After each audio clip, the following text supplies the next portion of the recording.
So they seem to be the ultimate authors of electrons, of photons, particle of light, and strange enough, space itself seems to be a kind of vibrations that strings do.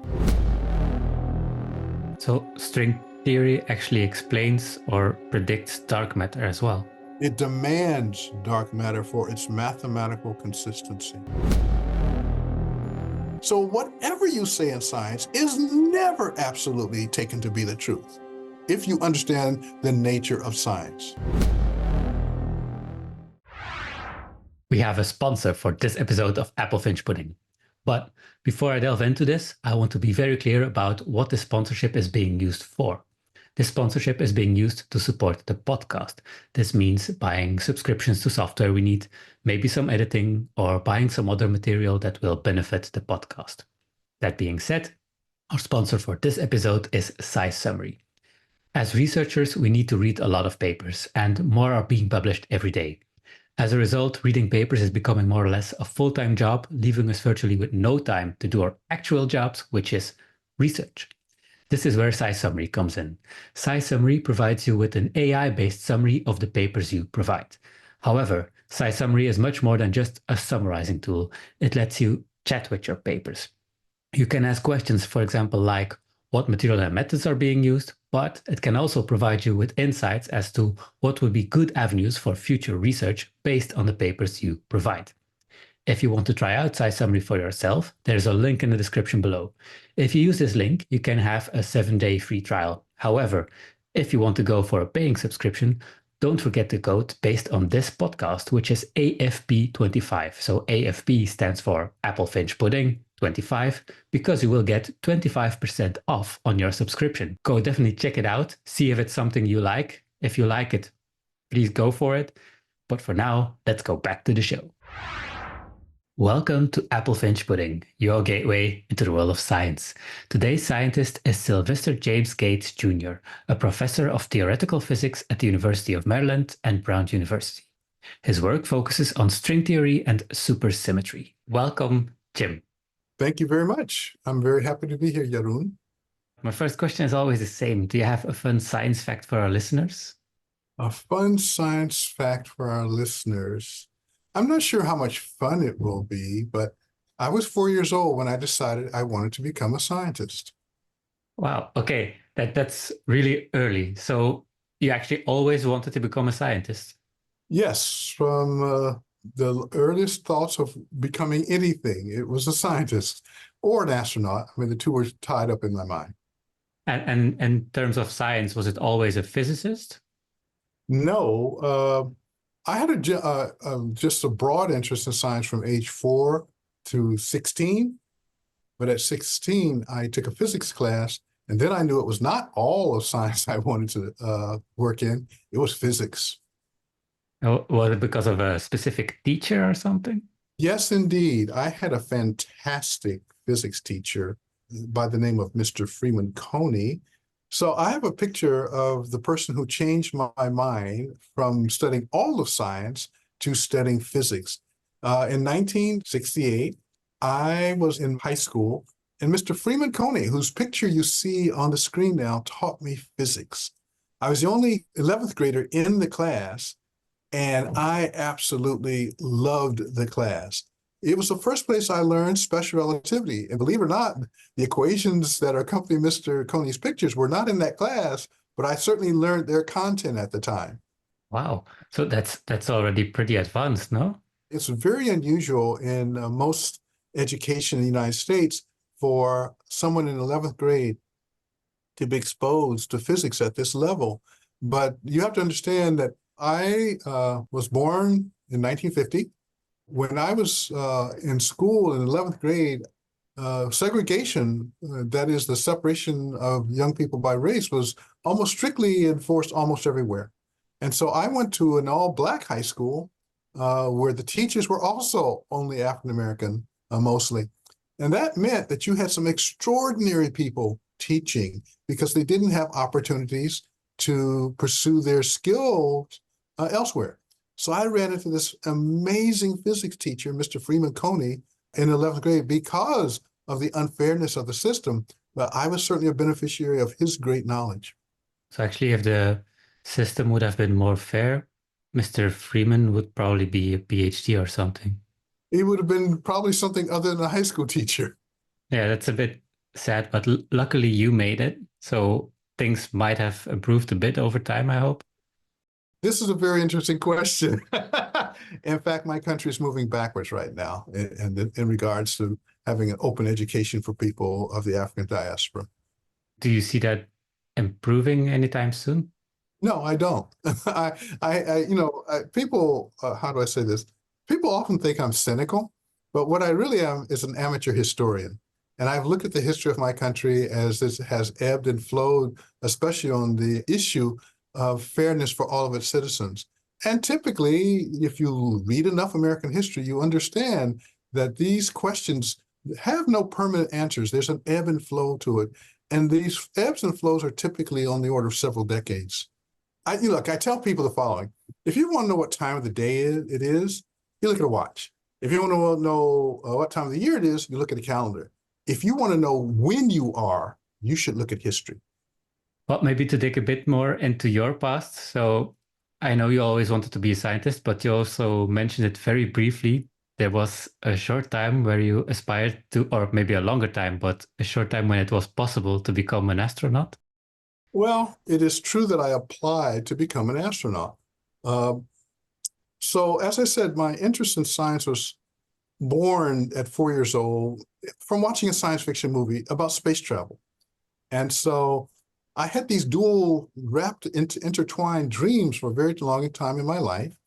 And then at the end of 1979, I was a postdoc at Harvard, and I was about to leave to look for another postdoctoral position when a friend of mine by the name of Ronald McNair, who was an astronaut, contacted me. He told me that NASA was going to open up another round of applications for astronauts. And when we had been in graduate school together studying for our PhDs, we had many conversations. So he knew I had a deep affection and attraction to the idea of traveling in space. So he said, Jim, you should apply. And at first I'm like, nah, I'm not going to do that. But then I start thinking, as you live your life, you should never allow yourself to be in the position of looking back and say, I should have. And so consistent with that principle, which I've always lived my life by, I applied. And to my extraordinary surprise, I got very far along in the process. I was told there were 3,000 people who applied. It's much like applying to college in the United States. You apply, then they cut the pool of applicants down. And so NASA went through something similar, and they started with about 3,000 applicants, as we were told. And then they brought the finalists down to the Johnson Space Flight Center, which is in Texas, Clear Lake, Texas. And we came in pairs of dozens for what they called psychological and physical evaluation. I was in one of those dozens. So that's how far I got. That's already quite far.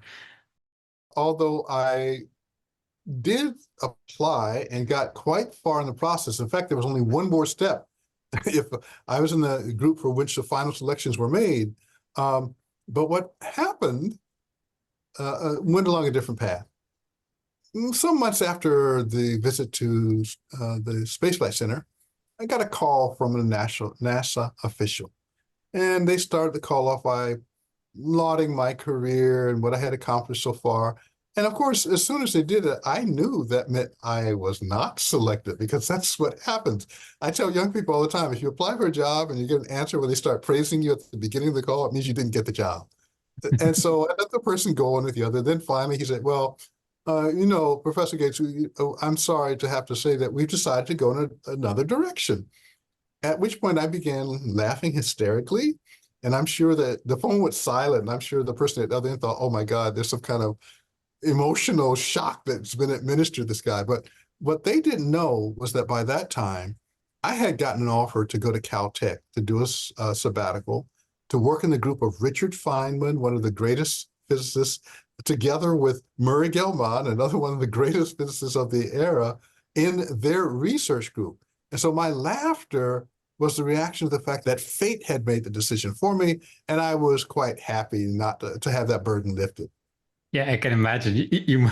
That decision would have, yeah, I don't want to say destroyed you, but it would have been very difficult. It would have been extraordinarily difficult. But as I said, fate saved me from that.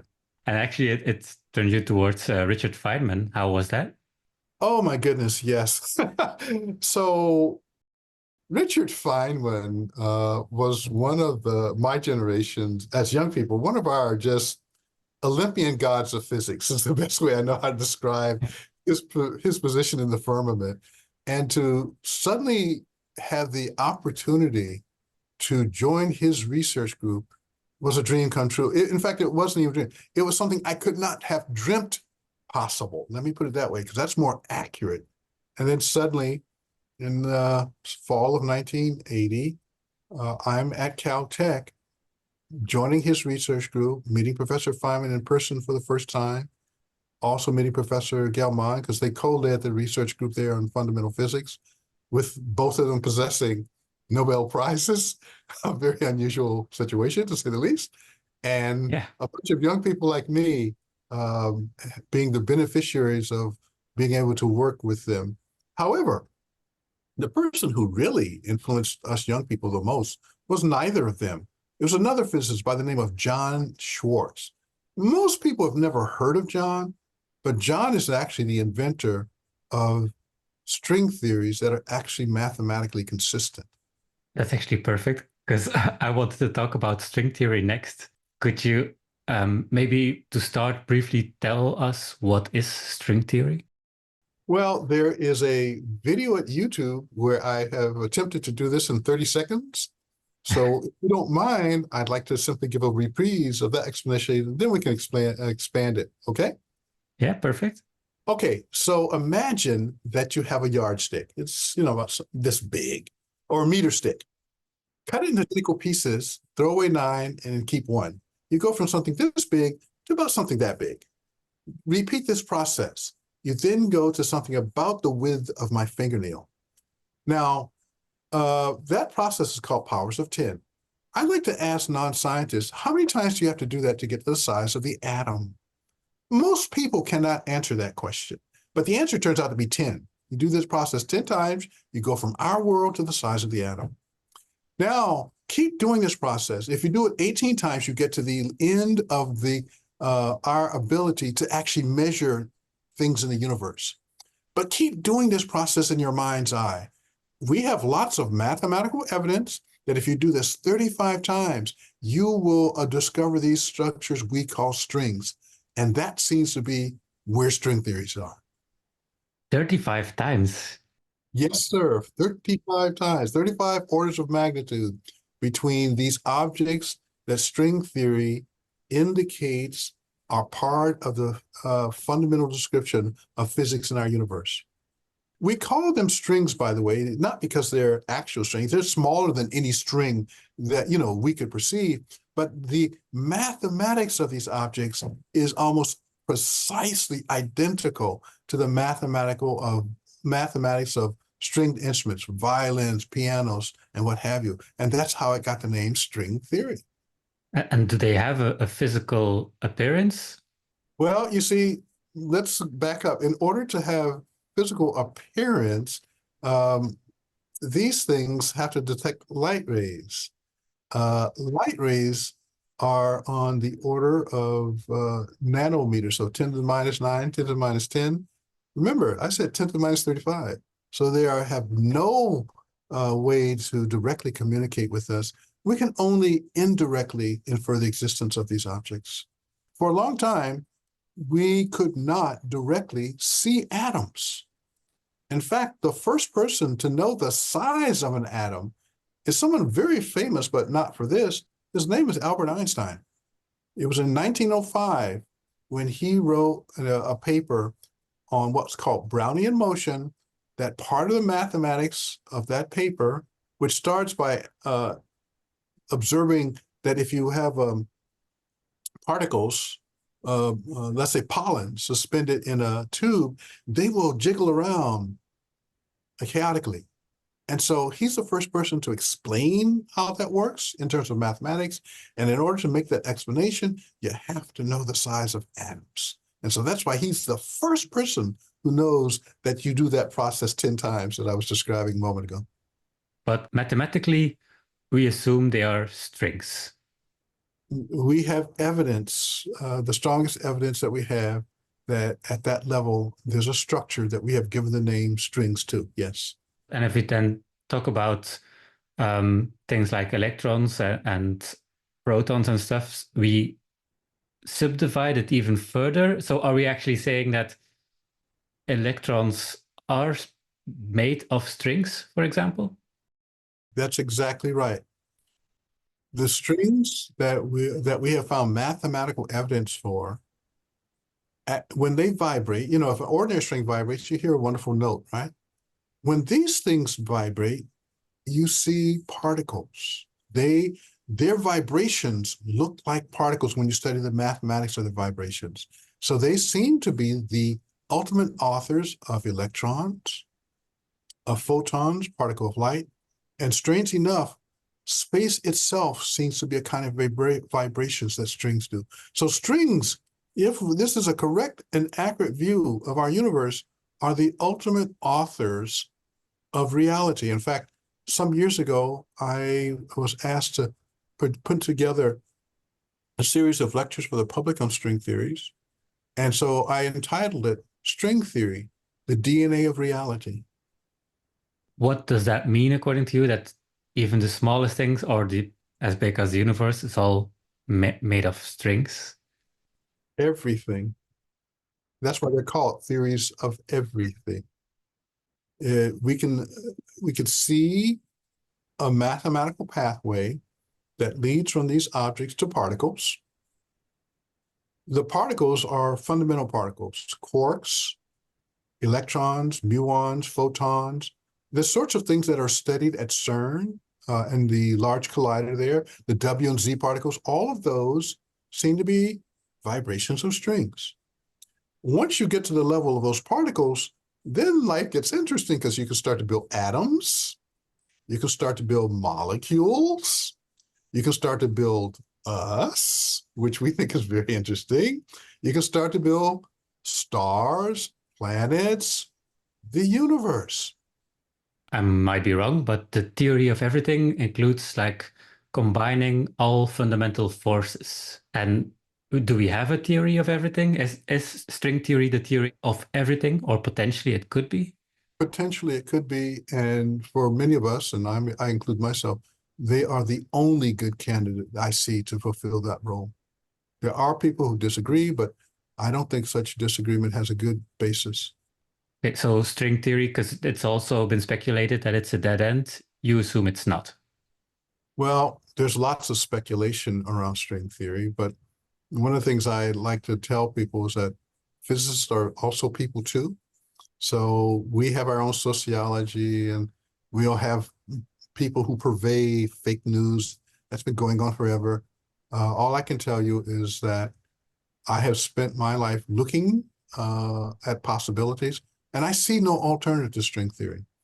Now, this idea is it's a dead end. Well, I know many people like to say that, but most of the people who say such things actually have not worked extensively on the subject, and therefore have no deep knowledge base from which to draw that inference. And doesn't stop them from saying it, but it's just a fact that I don't know anyone who is well informed about string theory who would agree that it's a dead end.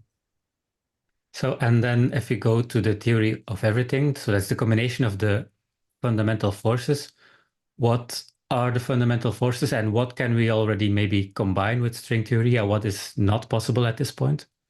So the fundamental forces are 4 in number. There's gravity. I like to tell people we're all scientists when we learn how to walk because we're exploring the law of gravity. There is the electromagnetic force. Well, gee, we're happy that's there because all of our high technology, our computers, our televisions, our radios, all depends on the electromagnetic force.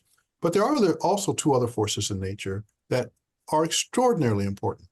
One of them is the weak nuclear force. Now, back in the 50s, when I was a child, there were lots of science fiction movies about radioactive monsters. And the monsters always glowed.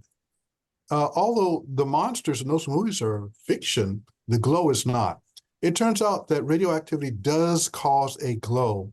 And this is most clearly seen in what's called Cherenkov radiation. If you put radioactive material in a fluid and watch, it will have a blue glow. That is caused by the weak nuclear force. So I try to tie people's understanding of these forces to observational events. Then the other force in nature is the strong nuclear force. That's the force that's responsible for our sun being able to put out the energy that supports life. In fact, all stars are essentially nuclear reactors where strong nuclear forces are occurring. The strong nuclear force, by the way, is also the source of the energy for the hydrogen bomb, which is the most powerful destructive weapon of mass destruction that our species has come up with. So these four forces define our universe as far as observation allows us to determine so far. So strings have to explain those, but strings also have to explain electrons. The electron has a copy in nature called the muon that's 200 times heavy. Strings have to describe that. It also has a third copy that is 1,500 times heavy called the tau particle. Strings have to explain that. There are neutral objects in nature that are closely related to electrons. They're called neutrinos. Strings have to explain that. And so we have seen a niche in the mathematics of string theory where these parts of nature that we have been observing as a species now since the time of the Greeks, because the idea of the photon, for example, goes back to ancient Greek philosophers. But in the mathematics of string theory, there are places to accommodate all of these parts of matter, as we call them. The forces also seem to fit. What's not so clear about string theory is a different issue, which I seldom see discussed, and it's the following. So a number of people say string theory is a dead end, and one of the things they point to is the collider in Geneva. They say, oh, all these physicists were saying we're going to find these extra particles. Well, that's not true. In 2005 or 6, I wrote an article called "Is String Theory Phenomenologically Viable?" And in this article, I pointed out that I had no expectation that the collider at the LHC was going to see these new particles. And the reason has to be with a back of the envelope calculation I did at the time. Because you see, in order to see these new particles, your colliders have to have a certain level of energy. If you want to see, for example, the W particle, then your collider has to have at least the energy of about 75 or 76 TeV in energy. If you want to see the Higgs boson, you have to have a collider that produces about 125 TeV in energy. When I did my back of the envelope calculation, the number that I projected is something like 30 TeV, between 30, 50, 60. In other words, we have nowhere near the technology, according to what I was able to assemble, to expect to see superparticles. So therefore, I was not surprised at all when after the end of the first scientific run, no superparticles were reported, even though there had been dozens of experiments looking for them. Before the second scientific run of the super collider, by the way, my first article was published in the US journal Physics Today. Before the second scientific run of the super collider began in 2012, the British journal Physics World asked me what my perspective was about the possibility of the second scientific run finding these objects. And basically, and they also pointed to these dead-end arguments and what have you. And so I gave some analogies for people to understand what has actually gone on. Imagine you were one of the first European explorers to get to the North American continent. We know that you would have gotten to the East Coast.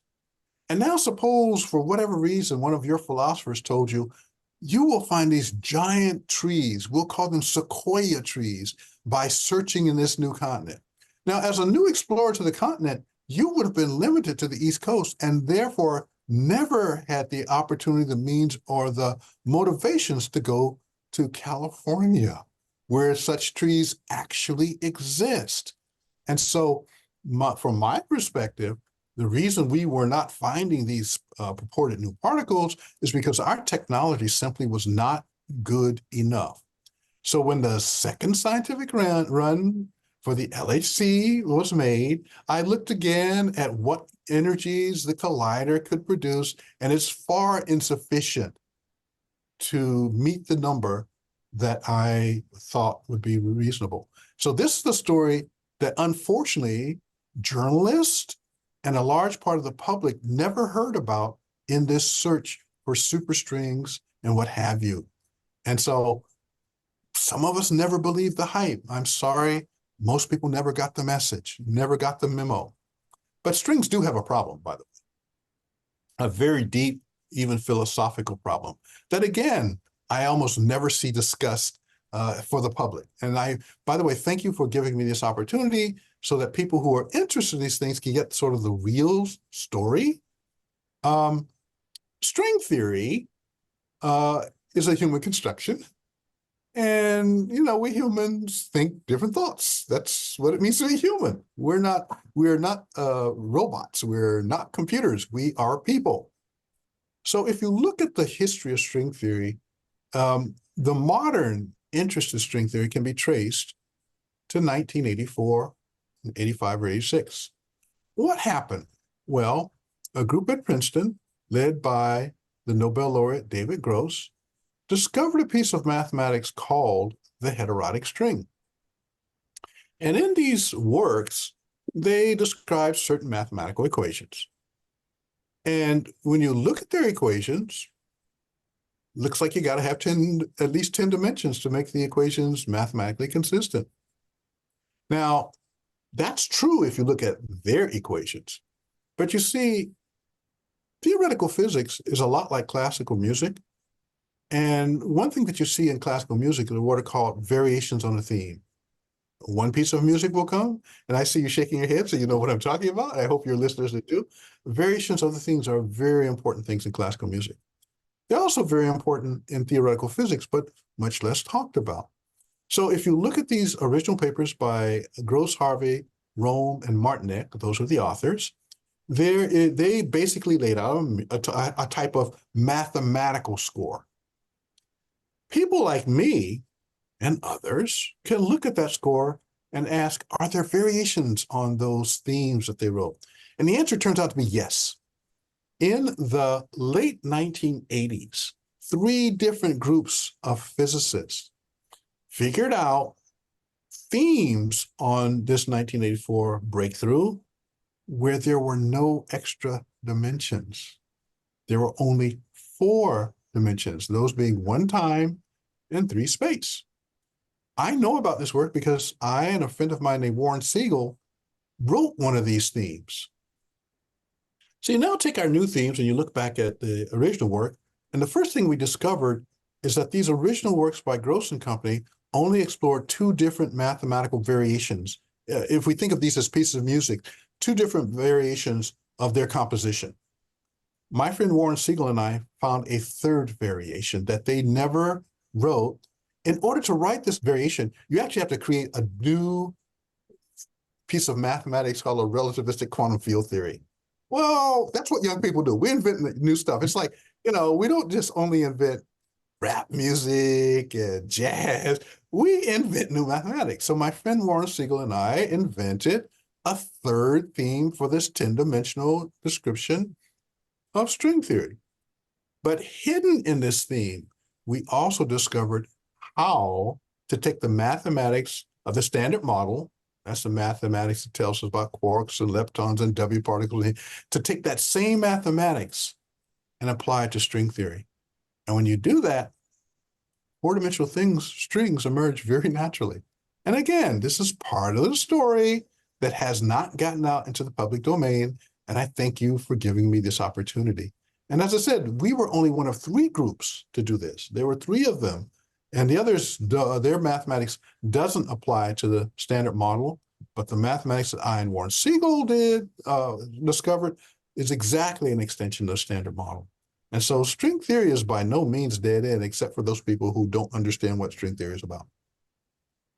Thank you so much for sharing this. It's extremely interesting. So originally they discovered it with 10 dimensions. You discovered some new mathematics that allowed string theory to be used with 4 dimensions. So are most researchers now working with 10 or with 4 dimensions? Physicists are people too. Let's go back to that basic Yeah. things about people that's very interesting to observe as a sociologist or someone who observes sociology is that when people are given an idea, they tend to cling to that. And they will usually can cling to it until some sort of crisis appears, at which point they are forced to change their belief. Why should physicists be any different? My position is we aren't. So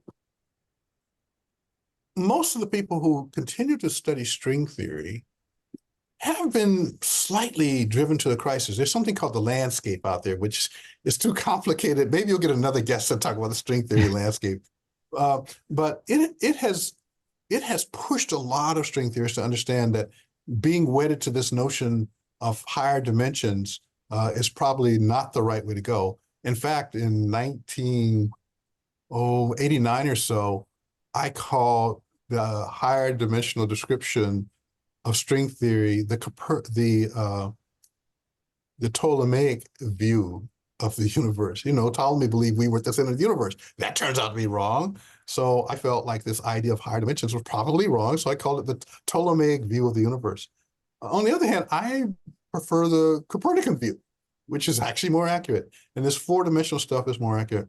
So the community has moved away from this uniform higher dimensions. Again, the public discussion I hear about string theory and the popular description doesn't know about this, because there are large groups of physicists who do cling to that, and physicists are people too. And so there are communities that understand what string theory is. I think a very small number have got to the point of saying, let's use the same mathematics as the standard model. In fact, that's the smallest community I know, but that mathematics is there. And one of the wonderful things about mathematics is anyone can check to see whether you're telling the truth or not. Yeah, that's completely true. And a very interesting point, actually, because a lot of things, yeah, aren't that replicable. And mathematics, it's you know how to do it and you can see it for yourself. Yes. I once heard you mention string theory can leave signatures in the cosmic microwave background. What does that mean exactly? Well, what I actually said is string theory might leave Ah, signals in an cosmic microwave. important distinction. Yes, because this is again, to me, one of the unfortunate misunderstandings. And please bring me back to this point, because I'm going to go on a tangent here. In science, absolute certainty is impossible.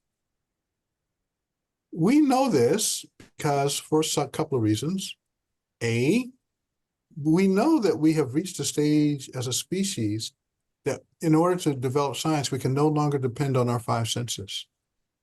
We have to build instruments like the Large Hadron Collider or the Laser Interferometry Gravitational Wave Observatory, or some of the giant telescopes like the Webb telescope to look at the universe. So now we find that our instrumentalities have to extend beyond those that we have as part of our bodies. That instrumentation is not perfect. It is constantly evolving and getting better and better and better. Since Albert Einstein made a quote about Galileo that's important here. He said that Galileo drummed it into our heads that in order to understand nature, there is no alternative to observation. Now, those are not his exact words, but that's the sentiment he was expressing. So now we're at the stage where you have these instruments. If they're not perfect, then whatever information we get is not perfect.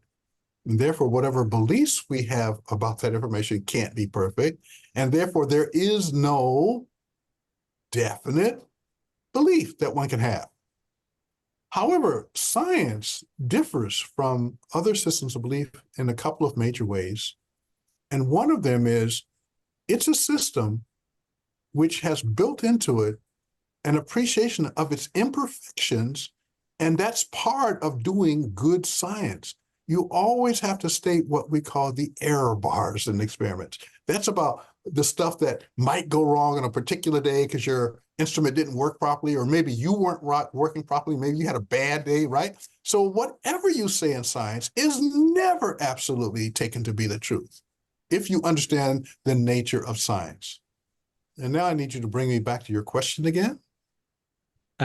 String theory, how can it or might it leave a signature in the cosmic microwave background? Thank you. Now you know why I insert the word might, because I am a scientist. But it is indeed true that in 2017, but let me tell the whole story. Around 2015 or 16, two physicists at Princeton wrote a scientific paper in which they describe the following effect. So we know about the electron, we know about quarks, we know about the photon, we know about the WZ, the Higgs. So we know about particles. All particles have a spin associated with them. The Higgs particle is a spin zero particle. It's the only fundamental spin zero particle we've ever seen. The electron is what we call a spin 1/2 particle. And the fact that it has spin actually controls the rules of chemistry and biology. The photon is a spin 2 particle. And for the layperson, they may know about polarized glasses. And polarization actually refers to the fact that photons have spin. The graviton, the thing that's making these waves that we see coming down the heavens and measure at LIGO, has a spin 2 carrier called the graviton. So what these physicists at Princeton did was to ask the following question. Mathematically, since about the 1930s, theoretical physicists have known how to describe particles with arbitrarily large spins. String theory, by the way, demands the existence of such particles. It becomes mathematically inconsistent unless such particles exist. And that's another part of string theory people don't talk about, but it turns out to be true. And so these two physicists at Princeton said, okay, suppose some of these higher spin particles actually exist in our universe. And let's imagine that a couple of them had a very slight, not a head-on collision, but a glancing collision where they hit each other and go apart. They asked the question, what kinds of signatures would this leave? And so when I saw these papers, I was quite excited because I said, oh my goodness, they've opened up a window for another way to ask the question, do we see signs of supersymmetry? Because as I mentioned a few moments ago, string theories demand these higher spin particles. Supersymmetry actually puts some limits on how these particles interact with each other. And so I thought the next paper they would write would be a paper describing the signatures that would come from string theory collisions of these higher spin particles. They never wrote such a paper. So in 2017 and 18, while I was at Brown University, I studied this question and wound up working with an astrophysicist named Stefan Alexander, with a postgraduate researcher named Constance Koutroulikos, and a graduate student named Bia Lee. And we wrote a research paper talking about what the mathematical implications of such a blow would be. And we situated that in the kind of signatures it might leave on the cosmic microwave background. Wow. And the whole idea about the spin of particles actually brings me to a paper that you wrote, and the title is Towards a Direct Detection of the Spin of Dark Matter.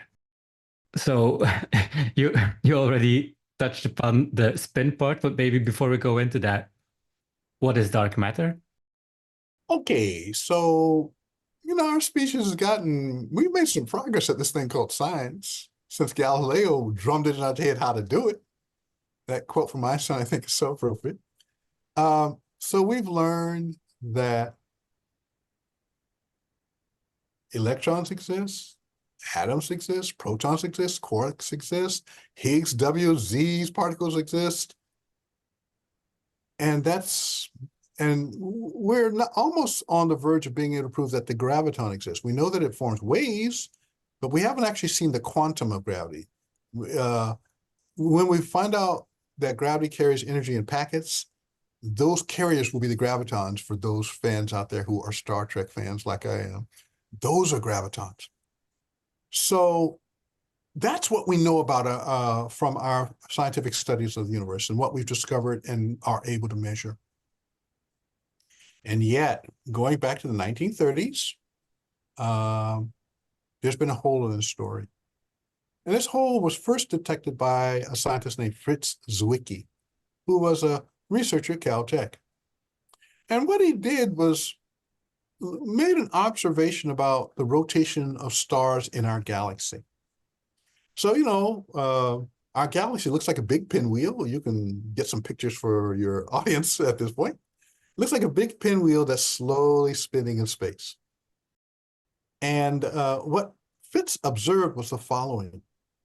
If you look at Newton's law, which is supposed to explain how gravity works, and you look at how, and make some kind of count of how many stars are in our galaxy and how they're distributed in the disk, what you find out is that the rate of spin of stars at the outer edge of our galaxy is not in accord with Newton's law of gravitation. One way to fix that problem is to say that there's more gravity towards, more sources of gravity towards the center of the galaxy than we can see. Because the way that you would count the stars is by looking and making an estimate, right? And so he's the first person who tried to clear this puzzle out about the rate of rotation of galaxies with the amount of stars to create that gravity. And he concluded that there were what he called dark stars, that is, stars that emit no light but cause the gravity. Later, I think it was the 50s, a scientist named Vera Rubin looked at other galaxies and asking the same questions, namely, make some estimate of how many stars there are in the galaxy and look at the rate at which the rotations of the galaxies occur for stars at the edge. Does that agree with what Newton's law of gravity says about the number of stars? And what she found is in almost all galaxies, there's disagreement.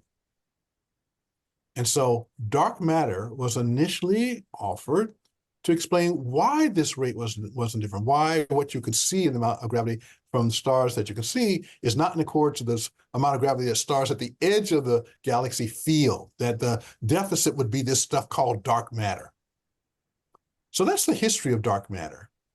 And to this day, we in astrophysics have no good explanation for what dark matter is. Zwicky's idea was that it would be sort of dark, what he called dark stars, namely stars that emit no light. That explanation has sort of fallen out of favor with people who do observational cosmology and astrophysics. And so instead of thinking about clumps of this stuff, you can think about particles, free particles of a type that's different from what we've observed. And maybe that's the source of dark matter. And it turns out, by the way, in string theory, it favors that explanation, because if you want a four-dimensional string, it turns out it copiously produces much more dark matter than ordinary matter. So that's another reason why I think string theory ultimately is going to win the day, because it's the mathematical consistency of string theory that's making these demands, not any sort of arbitrariness of human whim of culture, time, or society. So string theory actually explains or predicts dark matter as well. It demands dark matter for its mathematical consistency. Yeah, it feels like everything is falling into place when you talk about string theory.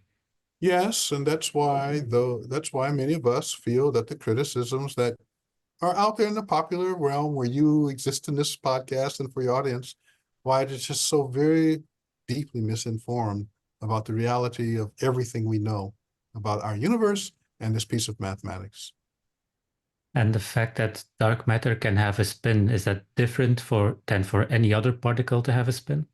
For the dark matter that would be responsible for explaining the difference in rotation curves, the mathematics that we see in string theory suggests that the spins are like the ones that we see for ordinary matter. 1/2, 0, 1, that sort of thing. We have talked a lot about different types of particles, but maybe a fundamental question is like, what are particles? Because we also have, for example, the double slit experiment that shows that photons can be a wave or a particle, but what is a particle, or they can be at the same time? Could you give us some insight on that? Well, I don't know about insight, but I can certainly give you the confusion that the rest of us suffer with. Those are actually the business of trying to figure this out. Share the So, suffering.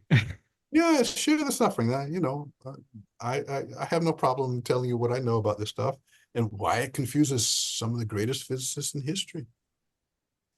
So, back at the turn of the 1800s to the 1900s, scientists started to understand that the laws that Sir Isaac Newton laid out could not describe the observations in an atom. You have to develop new laws. And so the way these laws developed, they led to something called quantum theory. Now, quantum theory is unlike any piece of classical physics that preceded it.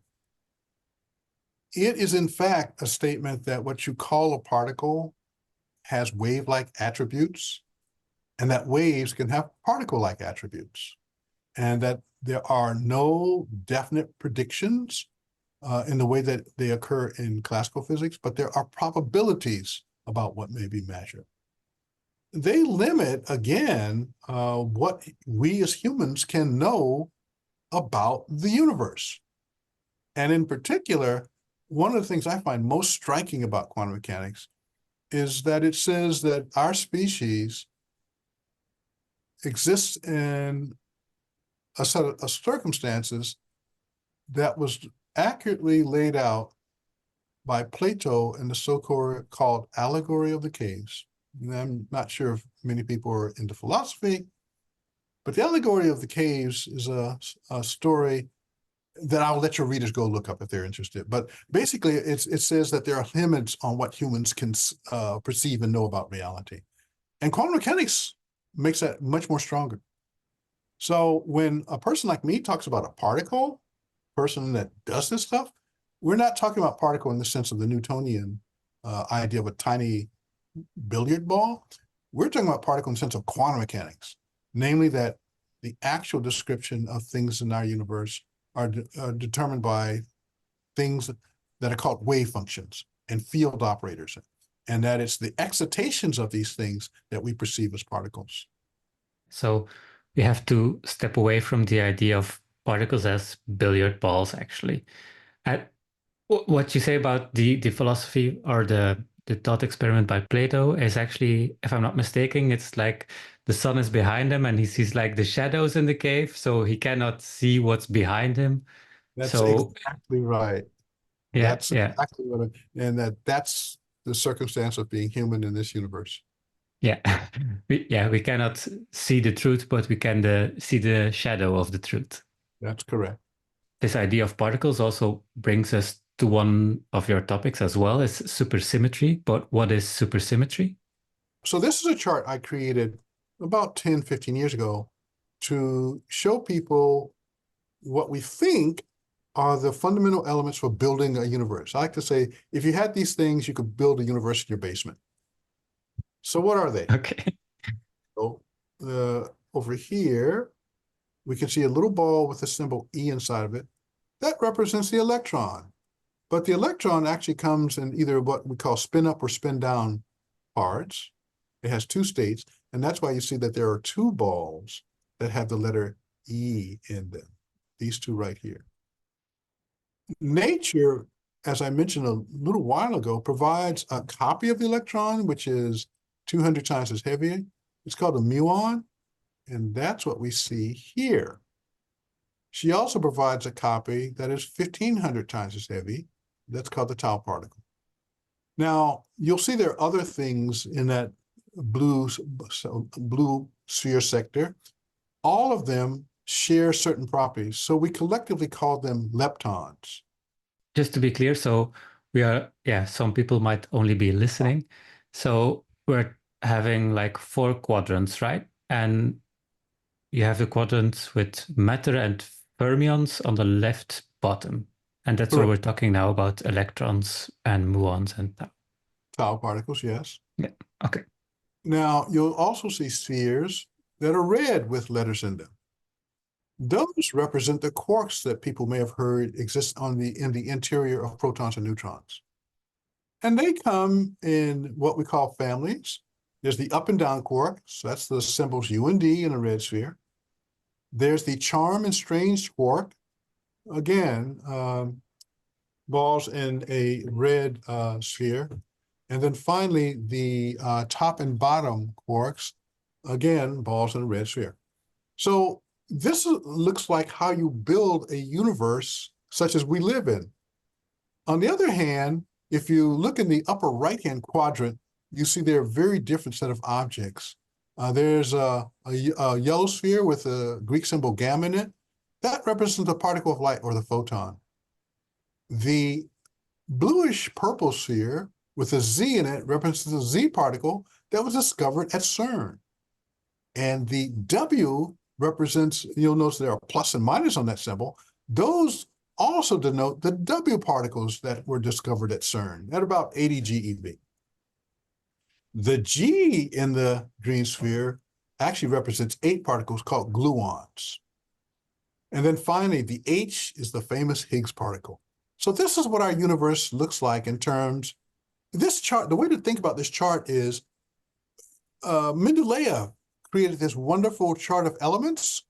This is the equivalent of that chart when you look at the fundamental particles. And like I said, I created this one because I want to show this dichotomy of an upper right-hand corner and a lower left-hand corner. And now, sir, I ask you a question. Does this look very symmetrical to you?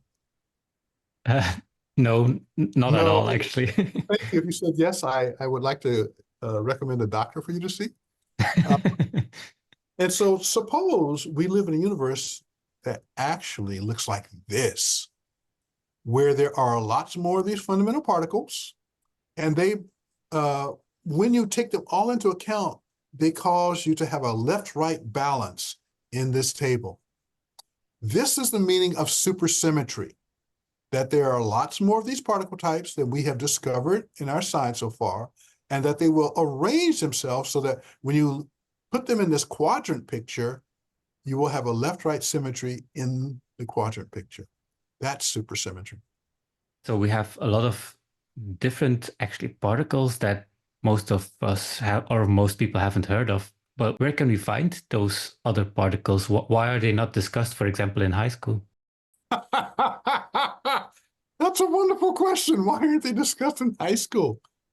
It's because how do I say this?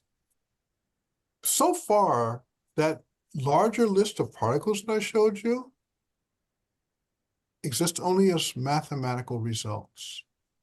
We know about their possibilities because that mathematics was created in the 1970s. And it's actually, this mathematics is also how string theories are consistent, even though these 2 points are not related directly to each other. So let's assume that this mathematics is not an accurate description of our universe. If you have shown this to generations of high school students, then why are you doing that if it's not an accurate description? This is the point I keep coming back to, that science is not independent of observation. I'm not sure how deeply people understand this. Science, you can make speculations in science, but they remain speculations until there is an observational verification. This is the point that Galileo made. This is the point that Einstein was making, say that Galileo drummed this into our heads. So we don't teach speculation in high school. We teach science. That's a very good point. Have we observed none of these particles, or did we observe some of them? We have to date observed none of them. And in fact, that's part of the legend of the dead end of string theory, because prior to the operation of the LHC, the majority of physicists who work on particle physics believed that some of those new particles would be seen when the LHC turned on. And that's what I was writing about in 205, saying, no, you don't understand what the full range of possibilities are. And there are even indications that you are wrong. But the majority of the community never, and this is not the public, I'm talking about the professionals. The majority of the community never took the criticism seriously. Do you think we will ever be able to observe them? And if so, what would that mean for us? Well, it opens a lot of very interesting doors. Yes, I think we will see them. Because this balance that I showed you in the chart, this symmetry, is the latest example of what we physicists have been doing for decades, namely finding that there are more and more symmetries than we thought about previously. And this latest one called supersymmetry is just the latest example. Precedent is not necessarily determinative for the future, but in the history of this kind of physics, we have never found a symmetry that nature didn't ultimately exploit. And so that's item number one. There's a historical track record that is probably going to be out there. Item number two, these kinds of discoveries tend to do the kind of thing that we've been going through here. The demand for the existence of dark matter, the demand for higher spin particles, the mathematical consistency of string theory, all of these things come from supersymmetry. So and then there's another thing which I haven't talked about, which is the so-called stability of the vacuum. It turns out that if you look at quantum mechanics, there are no guarantees that the universe as we know it should exist at all. And due to what are called quantum fluctuations, you could imagine the universe might suddenly have a phase transition. What's a phase transition? Well, ice going to water is a phase transition. If a phase transition of the type I'm talking about, we go from a universe with us to one without us to a universe where there's nothing, such a phase transition. And so you might want to look for a mechanism that protects against that. Turns out supersymmetry does. So there are all these weird accidents about this mathematics. It gives me complete confidence that at some point we'll see it. Now, will I be around when that happens? Well, I'll be 74 in December, so I don't think so. But that doesn't lessen my confidence that we have understood enough about how nature works that we can be confident that these ideas will show up. When will we see them? Well, there is a limit where even my confidence would fail me. There are two different modes we might see them. We might see them at the devices that are descendants of the LHC. You might see them that way. Or we might see them with more powerful space telescopes. For example, our ideas about signatures in the cosmic microwave background. So, I don't know, but that's where we are. And nature will reveal herself when she feels fit. Before we close, do you have a take-home message for our listeners? Yes. Unfortunately, we live in an age of misinformation, the likes of which our species has never been subjected to before. In July, I was at Harvard University, where I became the recipient of my 10th honorary PhD degree. And while Congratulations, by the way. Thank you so much. And while we were there, we discussed this age of information with the Harvard University president and others. There was a group of about 8 of us who were receiving PhDs. We discussed this issue of misinformation. And I met a philosopher who made a very interesting observation. He compared the internet to the printing press, because in the history of Western civilization, the invention of the printing press was a key driver to increase literacy, because now there were lots of books, and these were open for people to read at all phases of society. And so it drives literacy. And you get the emergence of extraordinarily competent authors. This philosopher said, so if you ask how long did that take, it wasn't an overnight process. And depending on the time scale, you might say it took a century. And now the observation, which I think is so wonderful that was made, was, now look at the internet. It took us as a species about 100 years to learn how to write with the printing press. Might it not take us 100 years to both learn to read and write with the internet? And that's what part of what this age of misinformation is all about. So I tell people, don't fall for the first thing that you read. Become a more conservative reader about stories in podcasts like this, in newspapers, in the dominant media. You now have to get to the point of being a skeptic about the information at a higher level. And that's, I think, the most important thing I could tell your viewers. That's an amazing point of view. And I think something that everyone should be aware of. So thank you so much for that. No problem.